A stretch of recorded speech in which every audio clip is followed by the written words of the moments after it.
Our next stop is the capital of New Zealand, Wellington. The famous Cake Tin Stadium here will stage 2 of the World Cup quarter-finals. All Black packs have always been feared, and the 1995 one had a hooker who wasn't known for taking a backward step. Meet Norm Hewitt. New Zealand's capital lies at the foot of the North Island, separated from the South Island by the famous Cook Strait. And Wellington is home to a former All Black who still retains a special place in the hearts of rugby fans here, despite winning just 9 caps.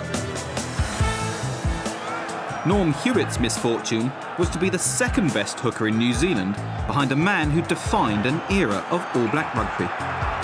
Fitzpatrick. He's seen it all before, the only survivor from the '87 World Cup final. Where would you rather be, sitting on the bench or sitting at home? And it's a fairly easy question to answer.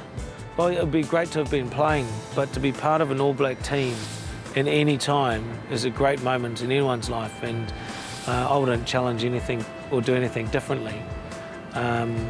Sean Fitzpatrick was one of the greatest players that New Zealand has produced, and a very, very good captain. He was a great captain. So playing in the shadow of one of the greatest is, to me, is a recognition to him and to me, and in some respects as well. Hewitt played a staggering 296 first-class matches in a career that spanned 13 years. He's still heavily involved with the game, passing on his knowledge to the next generation of Kiwi youngsters. Fast hands, fast feet, fast hands, fast feet. Come on, come on, come on, come on. Beat up, beat up, beat up, beat up. Come on, fast, fast, come, come, come, come, come. Fast your arms, fast your feet. Fast your hands, fast your feet, fast your arms, come, come, come, come, come, come. Rugby was always the #1 sport, and there was nothing else. There was no summer sport, it was just rugby. As you got a bit older, there was cricket, but you always tried to play cricket with a bit of a rugby mentality, which didn't always work. But I always knew I was going to be an All Black when I was 7. So that kind of was the dream, and I think, you know, there's plenty of young sporting people out there, young boys always have that dream to be an All Black and pull on their jerseys. It's one of the most amazing feelings in the world. Hewitt is not your typical front row forward. He won a TV dance show last year, and you can even find him behind the counter at his local pizzeria. It's interesting because, you know, it's like a skill of, you've got to have that position when you're throwing the ball into the line out. I don't always get it straight. Well, that was always part of my problem. This is my home patch, Lower Hutt.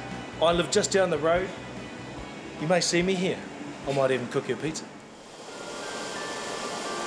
Wellington is often called the coolest little capital in the world, and there's plenty on offer here for fans heading to the World Cup.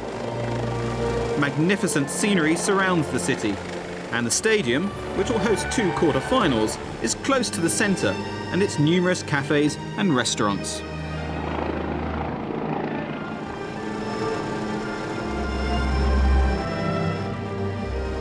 But the highs and lows experienced by Hewitt in the 1995 tournament will forever be ingrained in his memories. Jonah Lomu came into his own in the '95 World Cup, and it was Jonah's tournament. And Lomu straight through the middle, breaks one tackle. But he was supported by the likes of Zinzan Brook, who could kick a drop kick from halfway and just make it look like that's part of what he does at training.